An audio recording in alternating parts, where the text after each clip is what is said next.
प्रेम से बोले राजा रामचंद्र महाराज की जय।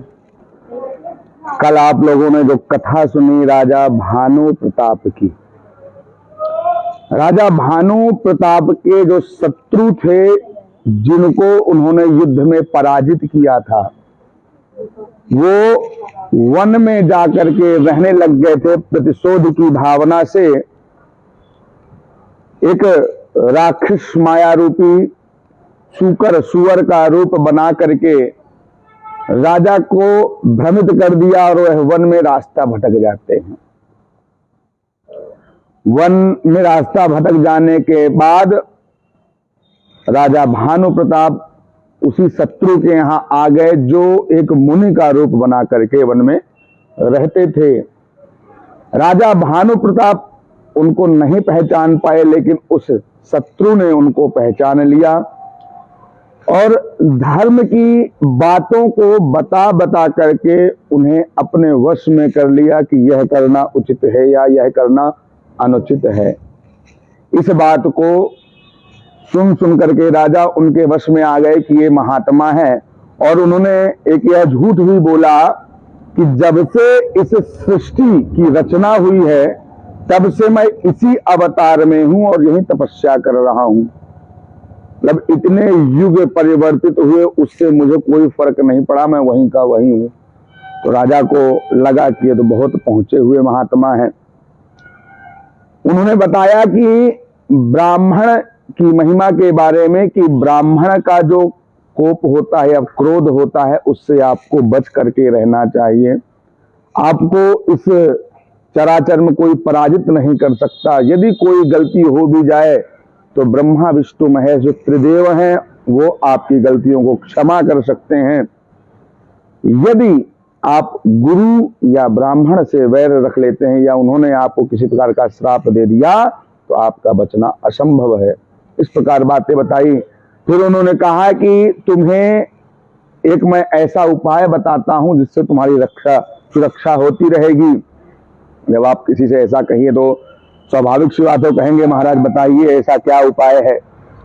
तो उन्होंने कहा कि मैं एक रूप बना करके तुम्हारे यहां आऊंगा और रसोइये का कार्य करूंगा।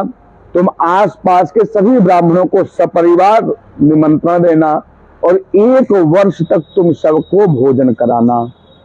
भोजन कराओगे, आतिथ्य सत्कार करोगे और जो तुम्हारी व्यवस्था अनुसार उचित दक्षिणा या गौदान इत्यादि करोगे तो उससे वो ब्राह्मण बड़े प्रसन्न होकर के तुम्हें आशीर्वाद देंगे और तुम अजर अमर हो जाओगे।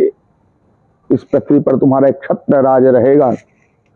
तो राजा इस लोभ में आकर के उसकी बात मान जाते हैं कि मुझसे कोई हारेगा नहीं इस प्रयोग से।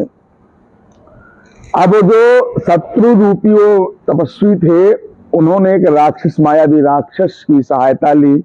उस राक्षस के परिवार के सदस्यों को भी राजा भानु प्रताप ने मारा था, क्योंकि बड़ा अनर्थ करते थे। इस पृथ्वी पर यज्ञादि वस्तुओं को नष्ट कर दिया करते थे, सभी भक्तों को या उनकी प्रजा को कष्ट दिया करते थे। तो राक्षस स्वरूपी थे, तो राजा ने उनको मारा था।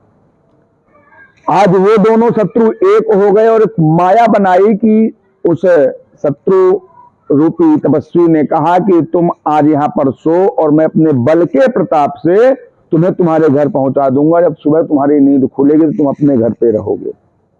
और राजा ने सोचा बड़े तपस्वी महात्मा है, ये बड़े प्रतापी हैं। राजा सो जाते हैं तो वो जो तपस्वी थे उन्होंने उस राक्षस को बुलाया और योजना बनाई कि वहां पर भोजन तुम बनाओगे एक रूप बना करके इनके पुरोहित का, और तुम अपनी माया से इनको वहां पहुंचा दो।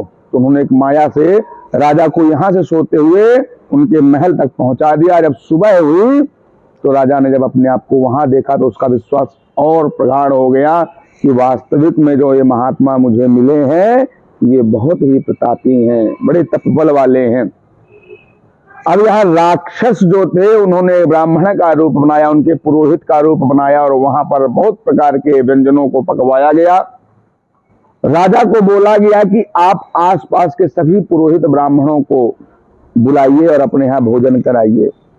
उस मायावी राक्षस ने बहुत प्रकार के व्यंजन बनाए, व्यंजनों को बनाया, और जब ब्राह्मणों के सामने प्रस्तुत करना हुआ तो उस भोजन में ब्राह्मणों का मांस और अन्य जीवों का मांस उस भोजन में मिलवा दिया।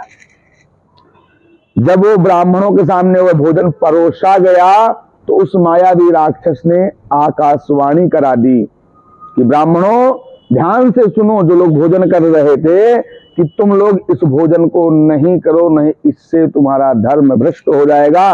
राजा ने ऐसे ऐसे भोजन बनाया है जिसमें मांस इत्यादि मिला हुआ है। अब जो भोजन करने बैठे हुए थे उनको तो बड़ा क्रोध आया कि तुमने हमें बुलवाया भोजन के लिए और ऐसा भोजन करवा रहे हो। तो उन ब्राह्मणों ने वहां पर उन्हें श्राप दे दिया कि जाओ तुम अपने परिवार सहित राक्षस हो जाओ, हम तुम्हें श्राप देते हैं। अब ये तो वास्तविक तो था नहीं, वो तो सब राक्षस की माया थी। उसके कुछ समय पश्चात वास्तविक आकाशवाणी हुई और बताया कि जो ये आप लोगों ने श्राप दिया है इसमें इस राजन का कोई दोष नहीं है। यह एक मायावी राक्षस के बहकावे में आ गए थे और आप लोगों ने जो श्राप दिया है व्यर्थ में दिया है। लेकिन अब श्राप तो दे चुके थे। वो राजा अपने जब जहां रसोई थी वहां गए तो वहां पर ना तो भोजन रहा ना भोजन बनाने वाला रहा। समझ गए कि माया मेरे साथ छल हुआ है। लौट करके आते हैं, उन ब्राह्मणों से प्रार्थना करते हैं कि इसका कोई उपाय। तो उन ब्राह्मणों ने बताया कि आपको भगवान श्री हरि ही अब शरणागत